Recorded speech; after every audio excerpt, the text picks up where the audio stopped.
Brighten up those dark mornings. Wheeler, Ollie, and Lekter. Mornings at the Cabin. Mornings at the Cabin, indeed. -8 degrees, 7:01 a.m. Mornings at the Cabin, brought to you by Cabin Radio News, telling you when things happen. Wheeler, Ollie, and Lekter with you on your Tuesday mornings. Taco Tuesday down here at Cabin Radio. Don't forget, we are an Indian restaurant, a taco stand, and also a radio station. So come on down, get yourself... Don't be silly. What? We're none of those things. Butter chicken tacos. I'm just putting it out there. Yeah, well, we're not a radio station. Okay, fine. But can we have butter chicken tacos? I'm not going to say no. Fair enough. Obviously, getting into the Halloween spirit of things, it's not more decorated in here. I thought maybe that you guys would... you didn't bring anything in. I haven't. I brought in the dinosaur last year. Ollie, where's your Halloween decorations? Well, where's the dinosaur? Where's the Triceratops? Ollie, where's the news? Yeah, right? Ollie, where's the news? Ollie, where's the radio station? Where's the Triceratops? Ollie, go for brains. Oh. Go for brains. Where's the Triceratops? Oh. Remember the didn't you skeleton take it? Triceratops? No. You didn't take it? I left it here. Uh-oh. Uh-oh. I'll do you a trade. The sparkly turquoise sequin jacket that you've stolen and taken home. I didn't steal it. It's mine. I'm turning it into a vest with no sleeves. Uh-huh. Which one of us paid for that? I can pay you back with... Oh, yeah? Well, I mean, I feel like I did all that stuff for free, so I feel like you've been paid back. $200 and it's yours. $200. Good Lord. It's a nice jacket. That's a nice jacket, all right. Yes. Stand off. What's that? Nothing. No, I thought we'd reach the stand off then. This intro was crossed out as I came in this morning, so I repotted it, the intro in, but I found the dolphin intro, which I had not heard before, and we have some things to discuss. There's the intro where it's just like Ollie and Lekter. It was when you weren't on a show. I think you're on vacay and we missed Very you. good. Mornings at the Cabin, the podcast. Wheeler, Ollie, and Lekter with you on your Tuesday morning. Now, being a media source that we are and a news source here in the North, we do receive emails on the daily, some tips, some hints, people telling us to maybe mind our own business and not report the news. It happens. But every once in a while, we get an email saying, hey, you guys are doing a great job. We love you. Can't wait until you're on FM. And those are always nice to receive as well. And yesterday, we received a very unique one. Ollie, did you want to get into this? I have the email right here. I can read it for you, but this is, when I read this was actually a proud moment for Cabin Radio. I really think it was. Mm-hmm. So last year at Folk in the Rocks, of course, we had William Prince. I was going to get it. What happened? I'm going to give a little preamble. So we had William Prince on our stage, and we loved it. It was one of the best parts of our Folk in the Rocks, one of the best parts of our experiences here at Cabin Radio. And one of the things he did after his set is he went to our merch booth, the tent, and he got himself a red Icon Cabin Radio hat, and he's been wearing it literally everywhere. Mm-hmm. We saw him in the LA Times with this hat on. Yeah. And yesterday we received an email from his partner, Ollie. Oh, look at that! Oh, for God's sakes! Ollie, I'll take this one. I'll just allow me to interject. Go ahead. The email said, "To whom this may concern." And that was the first email. That was it. Because she accidentally hit send. Yeah. But then she sent a second email. Hi there. And the second email, which began with my apologies, then contained the actual request. This is really cute. This is great. This email basically said, I'm going to summarize it.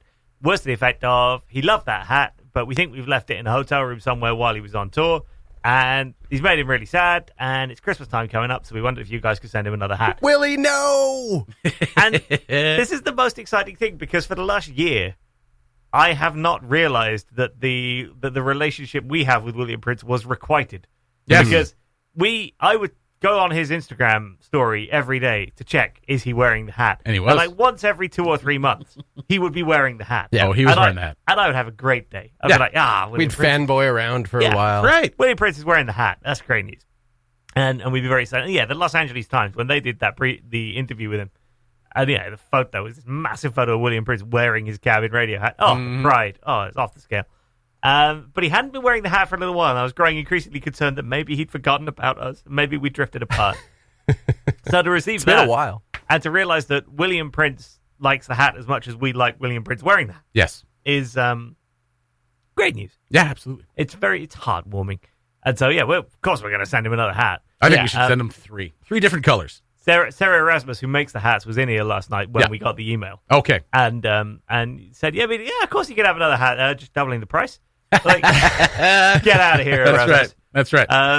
Yeah. It's a good business person. So she can have a hat. He can have a hat, even, and a few hoodies, some t-shirts, Whatever you want. fanny pack. Whatever you need. Yeah. Send the man a fanny pack. Cabin radio sweatpants. Yeah. I would give up my pair of sweatpants for William Prince. As someone with a massive head as well, Yes. because this was the thing with William Prince when It fit him, which is why he wore it all the time. Yeah, he came over to the merch booth, and I think it was AJ who was there at the time. Yeah. And he was like, I want to buy a hat. And AJ was like, oh, okay, yeah, we got some here. He's like, yeah, but hats, like, they don't fit me. I really like your hats, but they don't, hats just don't fit me. Yeah. And then he threw it on, and he was just like, oh, my God. It was like Cinderella in the glass slipper. My God. My head has never been so tenderly embraced. And I can sympathize. Yeah. I have a deceivingly huge head. It's big. You wouldn't notice it, because I feel like I have a small face. Well, it's way up there. but I have a big head. You make yourself, to people who've never seen you, you're describing yourself as though you are a little green man from a UFO. I have kind this of big am. head, but a small face. Small face. And like very- it comes into a tight chin. Yeah. Big bulbous cranium. Yeah. Yeah. It's a very odd proportion Yeah. up here. You're like the brain from Pinky and the Brain. There you A go. little bit. That's right. Yeah. Yeah. Not quite as evil. Maybe misunderstood. What kind of hat do you want to wear That's Try pretty good to picking. take over the world. Your Orson Welles needs work. Orson this is Welles? Yeah, that's whose voice he's doing. He's doing the Brain. The Brain is basically an impersonation of Orson Welles. Oh, the brain's the brain. The Brain is a mouse. The Brain, the voice is an impression of Orson Welles. Are you calling Orson Welles It's evil? a cartoon, for God's sake. Exactly. Do you think that cartoons don't draw their inspiration from there? He sounds like Orson Impression of Welles. Orson Welles. It is. Anybody out there knows exactly what I'm talking about. So you, two listeners who are listening to us right now, you know exactly what I'm talking about. It is an impersonation of Orson Welles. Nobody watches Pinky and the Brain thinking, oh, that's an impression of Orson Welles. I was 6. I did. The spot-on Orson Welles. I did. I did. I was like 10. And I was just like, this is Orson Welles. I don't even know what 6-year-old Orson Jesse's Welles like, sounds damn. like. He sounds like the Brain. Well, that's also doing a Brain impersonation then, isn't it? No. He died. I mean, what about Orson long the before. Pig in Garfield? Does he sound like the Brain?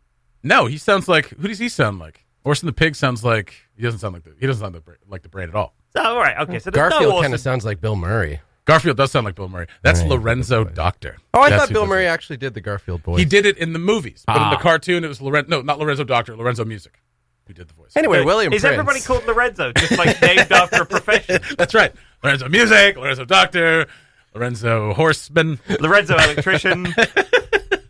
Lorenzo Plumber. So that was very cool. What a wonderful email to receive yesterday from Alicia, who is William Prince's partner. So Alicia, if you're listening, you're not. We will be sending William some swag. Maybe give him a couple hats, just in case he loses another one.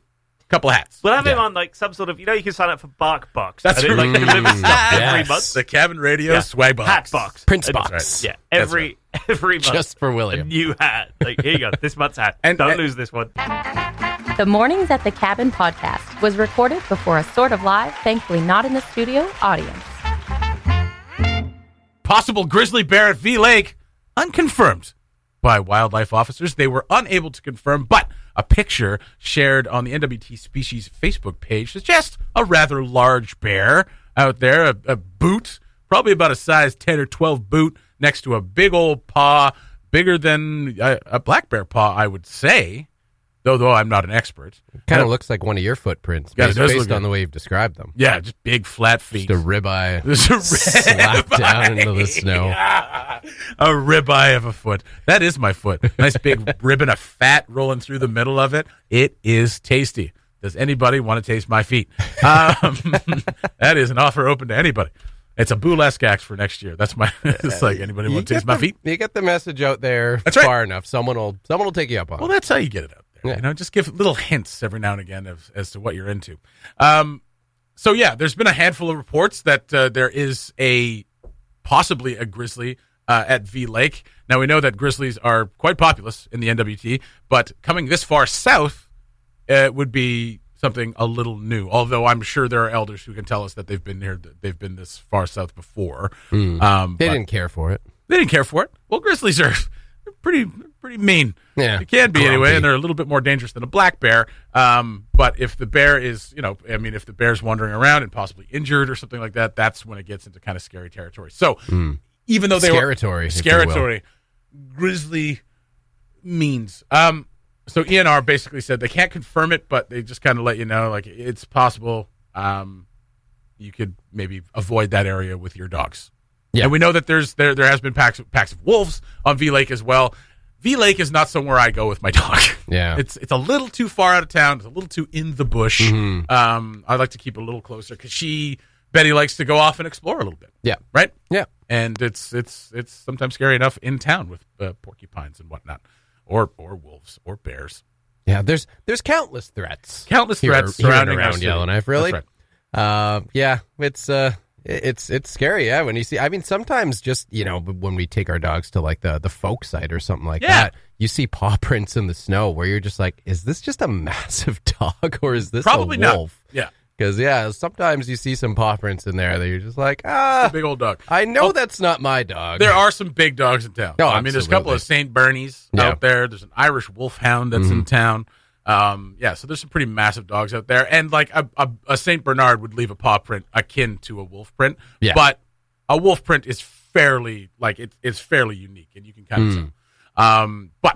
So if you do see something like that, or if you see this supposed grizzly bear, you can call ENR, regional office, 867-767-9238. There's also a wildlife emergency number available 24 hours a day, 867-873-7181. They say grizzly bears are not known to inhabit the area around Yellowknife. However, there have been cases in the past where they can migrate out of their normal range, of course, because that's what animals do. And I saw a post of a friend of mine who used to go to V Lake with their dogs all the time, saying that there was like a black bear that had a fairly kind of brownish coat. Oh, okay. You know what I mean? Like just a bit of brown in there. So who knows? I guess we'll find out as more people kind of report on this. If they do, you can find out the story at cabinradio.ca as well. I'm just reading the last line of our article. Yep. With ENR talking about, what to do if you see a bear or happen to be in the area. Yep.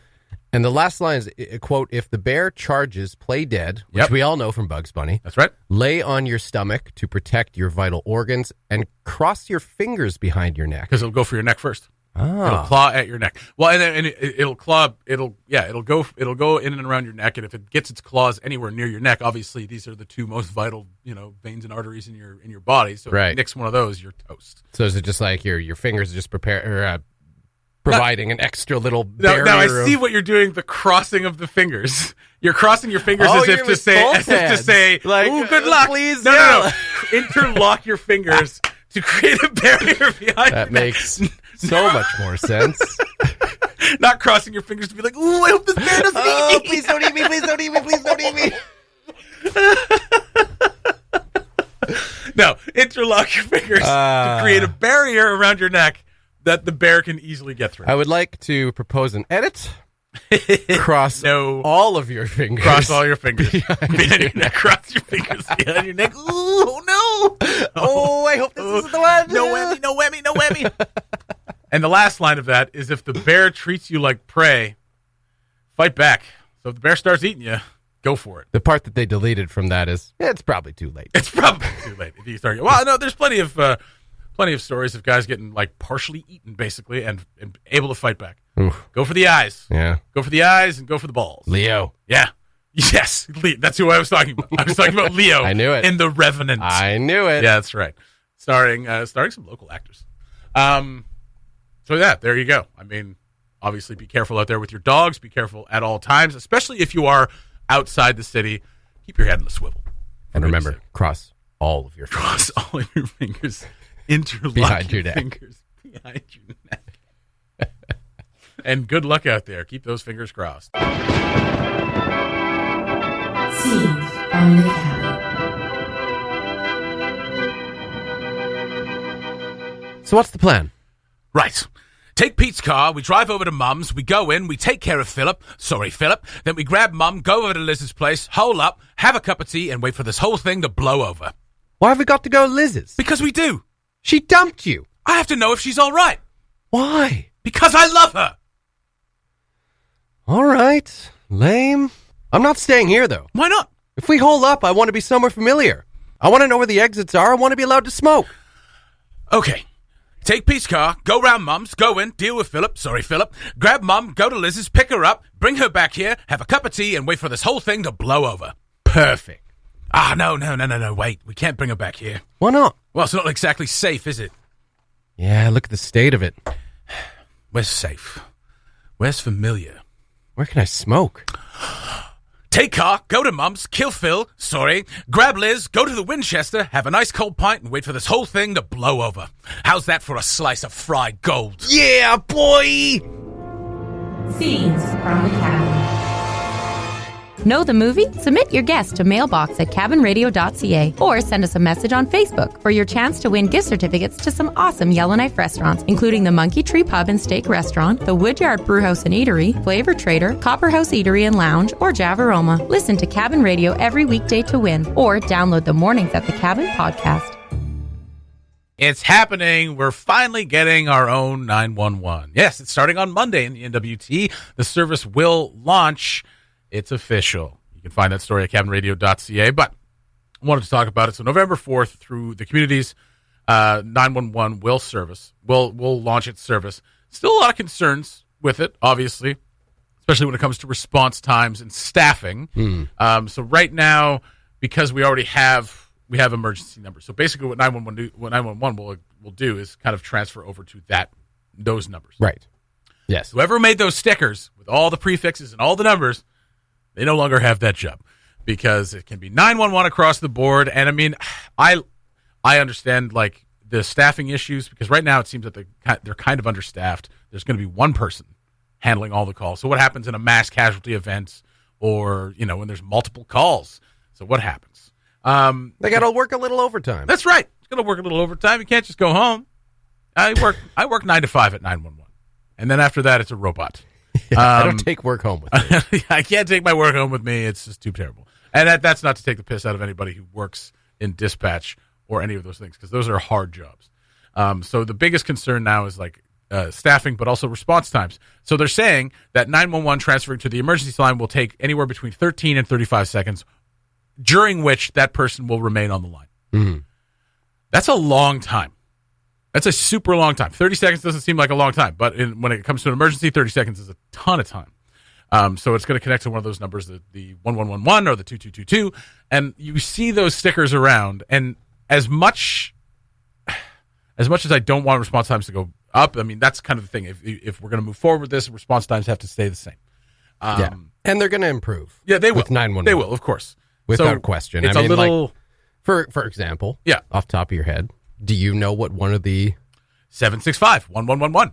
Wow. 1111. And what's that for? 766-1111. And what's that for? 446-1111. 444-1111. 444-1111. Well, that's not too bad. 920-1111. 920-1111. Well, that's easy to remember. 1111 is... You don't remember what police. each of them 111 were was police. 2222 is fire and ambulance. Oh, I see. Yeah, but they just have different. They just use every prefix that we have is connected to 1111 or 2222. Okay, and so that's kind of, and it looks as easy as those are to remember. When you see it on a sticker, it looks bloody cumbersome because there's like 10 numbers. And they're all connected to 1111 or 2222, but it's just a little odd. Yeah, that's all. Now, I've never used one of those numbers. Luckily, I've never had to. Fingers crossed behind your neck. Grizzly style. Knock on a bear's ass. Grizzly style. Yeah, luckily I've never had to use those numbers, but I have no idea what the current emergency numbers were. Mm-hmm. So if I'm the average northerner, which I'm not. You're not. I'm the below average northerner. Northerner. That's right. That's right. But below average northerners count too. We have emergencies happen once in a while. We need to know what these crucial... No, we can vote. Exactly. We need to know what these numbers are. And I wouldn't have had a clue. I would have had to... I knew because in my... Like, one of the first things I learned when I moved up here, I was told there's no 911. Yeah. There's no service for 911. That's right. It was one of those things, along with, I think, the golf course is entirely sand. And there's no internet. And there's... These are the things you're told. Oh, well, the data caps. That was, I think caps. Those were three things where I was just like, huge. Where did I just move? We went over again this month. I can't take it anymore. Yeah. So that was, one of the three things. And so that was all I knew. I never looked into it any further for some reason. It's never like, you know what? In case I need to know, what are the emergency numbers? I don't know why. I never looked into it any further. And absolutely, and even before they had all the prefixes linked to those numbers, it was just like a yellow card with red lettering that said 920-1111. 912. Or 9. We've had 912 for years. Have we? No. That's the secret number. That's the Simpsons reference of the day. There's the number you actually call. So yeah, it remains to be seen. Obviously, it's starting on Monday, so we'll find out pretty quickly just how well this is going to work. Some counselors expressing a little bit of doubt. Other counselors in other cities, Norman Wells especially, just kind of saying, "I guess we'll see." Yeah, I guess we'll see how this works. Well, to wrap up my below-average Northerner analogy, please do. This is going to save time because for the below-average Northerner. Mm-hmm. You can now just dial 911 and get directed from there rather than having to Google. What? I got a fire. What do I do about who do I call? Who do I call? I don't even know. That's right. Now you call 911. They do all the work for you. It's beautiful. Bing, bang, boom. Just kind of fire added a middleman to it. That's all. So they're the Frank Pope, mayor of Norman Wells, saying we're still a little confused as to how it's all going to play out, which is not a great position to be in as an emergency number takes over the entire territory on Monday. This sounds like back when something around a year ago became legal. We're not really sure how it's going to play out, but you know what? We're going to see. We'll see how it goes. Yeah, so maybe a year from now, November 4th, when it launches, a year from November, it'd be like, hey, you know what? Now the number works. Yeah. I feel like it's going to go down. You're going to call 911, and it'll be like, you've reached 911. If you'd like to report an emergency, please call 873-2222. We're hoping, or 920-2222 or 765-92222. We're hoping to have emergency response fully in stock by like next month. Hopefully, and we're not going to run out of stock. We guarantee it. We have a lot of calls that first day. I think this will work out better than cannabis legalization. Call me crazy. I think this is going to work out better. I have to hope so. Yeah. I would like to. I mean, so that's, when we come back, I want to get into the other things that you were told when you first moved here. Okay. That's actually really good. Okay, so 911 launching on Monday, November 4th. You can find the full story at cabinradio.ca. And of course, as always, our email lines are open. Mailbox at cabinradio.ca. Let us know your thoughts or call the rant line. For goodness sake, someone call the rant line. Oh, Lord. Now I've just opened it up to someone's going to call the rant line and be like, I'm sorry, I have an emergency. And I'm like, oh, God. The Mornings at the Cabin podcast. We were talking about, what were we talking about? 911. I keep on wanting to say 9/11. It's not good. Not the same. 911 launch. And you brought up something very interesting, is that when you moved here, you were given the breakdown of what it means to live here. Yes. And you said there were three things. Three main things that I remember. One being that there was no 911. You didn't call 911 in an emergency. Number two being that the golf course was all sand. Yep. And number three was that there were data caps. Yes, on the internet. And I thought that was really interesting because there's got to be some more that you would tell people that when they were moving here. If you had a friend moving up from the south or something like that you would tell them. You tell them those three things. Probably, yeah. Yeah. I think coming from Winnipeg, everyone was just like, yeah, you got the cold thing covered. You got the cold thing covered. Fine. You're good there. It's actually probably colder in Winnipeg at times. Windier. Yeah, windier. Yeah, generally. Right? Yeah. Portage in Maine. Yeah. The windiest spot in Canada. That's what they say. Apparently. Mm-hmm. What other things would you tell a person now that you've lived here 6 years? You've lived here 6 years. I'm coming up on my 6-year anniversary. 6-year anniversary. As of this Friday. Holy jumping. 6-year anniversary. November 1st. It's Ollie's birthday too, but it's my 6-year anniversary. That's your 6-year anniversary. That's really what's important. Kind of a big deal. That's right. What else would you tell people now that you've lived here this long? What to expect? What else would I tell people? Man, that it's awesome, and you will think that you're just going to be here for a year, and then 6 years later, you're still here. That is what happens. Yeah. My mother came up for 2 months. She's been here 43 years. It just kind of happens. I think Yellowknife actually determines your awesomeness. It's maybe less that Yellowknife is awesome, and it kind of... Oh, it forces you to be awesome? It forces you to be awesome, and if you're not awesome, you're going to leave. Okay.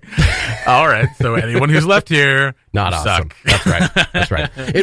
Well, let me clarify. If you're from here and you leave, you're probably still pretty awesome. Probably. But if you're not from here and then you come, leave, And then you leave again. You're gone. Without any real reason. You're like, done. you know, maybe if like a big job, big promotion took you somewhere else, or, you know, you're following your dream or blah, blah, blah, blah, blah. Whatever you're doing. That's fine. Yeah. But if you're just leaving because you're sick of Yellowknife, it's because you're not awesome. That's right. You're not awesome. And that's the way it goes. There it is. It's been thrown down. The proof is in the bluster. Okay, then. Another thing I would say that, for people who are moving up here, so you got those three things, then you got things like Tinder's got like 4 people on it. Yeah. You're going to see the same people everywhere you go. Mm-hmm. Yeah. There's always a lot to do. Yeah. There's always a lot to do. Get good at small talk. Get good at small, which I am not. No, which me is why neither. most people don't like Still learning. talking to me. Because I'm not good at small talk, and I get very sherry very quickly. Yes. You know what I mean? Nobody likes Sherry. No, no, yeah. Oof. Scary. Yeah. Scary sherry. Yeah. So yeah, get good at small talk. Yeah, that's right. It can be, Yellowknife can be a little cliquey. Yeah. I think, as well. Yellowknife has some incredibly cool people in it, and some people who, And they don't want to hang out with you. and then there's some people who think they're really cool, which kind of just smells. Yellowknife has the same problems as any kind of. It's one of the most metropolitan small cities I've ever been to. Right, like there's people from all over the place. There's cultural influences. There's artistic influences. There's all kinds of different things going Right. on. It is though. So I will add to the clicky part though. That is true to an extent. So if you were to move right now to just any, you know, like Edmonton, Calgary, Yeah. Winnipeg, any like major city in Canada, I almost guarantee you would have an even harder time finding your Yes. new social network. Oh, absolutely. If you move to one of those cities, from one of those cities to Yellowknife, Yeah. you find a crowd. Yeah. And it's because it's small, and it's small enough that I think most people know everything that's going on every like given weekend, every given event. It gets around quick enough so that it's not just small pockets of Yellowknife, because Yellowknife is a small pocket on its own. You know who we should have in this break? Friend of the show, Bridget Rusk, but she's not here. She would have been perfect. She's only been here a couple of months. Yeah. She's already been chased down by a few people. She's experiencing That's right. this, yeah. Yeah. How do you get into it? I mean, she's struggling. she's doing fine. She's doing fine. She's just so awkward. She's just... But the thing that's the most awkward about her is that she points out how awkward she is. She's like, I'm awkward. Yeah. I'm like, yeah. If in case you didn't gather it on your own. yeah. What I realized a couple days ago is that she and I have a very similar thing when it comes to our humor. It's that like we have a reference that we've tenuously tied together ourselves, right? And then we'll throw it out there. No one will get it. You expect everyone else. Why aren't you in my brain? Why aren't you in my brain right now? My brain is brilliant, and you guys should all get this joke. Like Orson Welles. Like Orson Welles. The brain. That's right. The hawking champagne whilst drunk. That's what the morning show is. Orson Welles hawking champagne whilst drunk. Well, we'll have to have new friend of the cabin, Bridget Ruskin, maybe tomorrow. To talk about her, I think we've had her on enough. Yeah, okay. You know, I'm done with it. Yeah. So yeah, those are. She's the not things. in the clique. Those are the it's things. over. She had her chance. No 911 till Monday. Golf course full of sand. Data caps on your internet. Tinder's a very small community. If you date someone in Yellowknife, chances are you've dated everyone they've dated. You will find your social circle. It's a very welcoming place. And on top of that, still has its head up its own butt sometimes. So there is that as well. It's complicated. Right? Yellowknife can be as pretentious as anywhere else. And I should know, because I am that pretentious. You are Yellowknife. Ooh, there you go. There you go. There's a T-shirt. Hey. I am Yellowknife. All right. Someone's going to find that offensive. For sure. Thanks for listening. Check out more from the show at cabinradio.ca and by following the Mornings at the Cabin Facebook page.